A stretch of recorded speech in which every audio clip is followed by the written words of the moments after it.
વિષય ઉપર ફોકસ કરો. મેઇન તમારું ટાર્ગેટ શું છે? તમે તૈયારી કરો છો તો તમને રિઝનિંગ આવડતું હોવું જોઈએ. નથી આવડતું તો કાંઈ વાંધો નથી. રિઝનિંગના અલગ અલગ 45 જેટલા ટોપિક છે. એક એક ટોપિક શાંતિથી સમજતા જાઓ, શીખતા જાઓ, તૈયાર કરતા જાઓ. વિડીયો જો દર શીખ્યા, બુકમાંથી જોઈ લીધું, ટેસ્ટ આપી દો, પતી ગયું.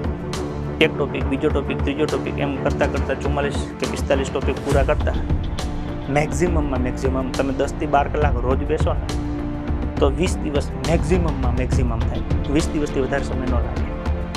પણ 20 દિવસમાં તમારું એક કામ પૂરું થઈ ગયું કે હવે કે આના 30 માર્ક હોય, 50 હોય કે 60 હોય, આપણે પાડી દઈશું. એવી જ રીતે તમે બીજો વિષય લઈને બેસો ગણિત. ગણિતમાં તમારી પાસે બસ માની લો 45 જેટલા ટોપિક છે.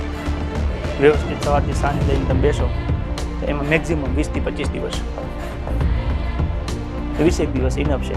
કેમ કે ઘણા ટોપિક એવા છે તમે સવારથી સાંજ લઈને બેસો ને એક દિવસમાં 3-4 ટોપિક પતી જાય. તો એ મેક્ઝિમમ 20 દિવસ તમે ગણિતને આપો તો એ તમારું બીજું 30 માર્ક્સનું, 50 માર્ક્સનું, 60 માર્ક્સનું પતી ગયું. માની લો કે કોઈ પોલીસ કોન્સ્ટેબલની તૈયારી કરે છે કે તો આ કેટલા માર્ક્સનું છે? 30નું. આ કેટલાનું છે? 30નું. કોઈ પીએસઆઈની તૈયારી કરે છે તો આ કેટલાનું છે? 50નું. આ કેટલાનું છે? 50નું. કોઈ સીસીની તૈયારી કરે છે તો આ કેટલાનું છે? 60નું. આ કેટલાનું છે? 30નું. પતી.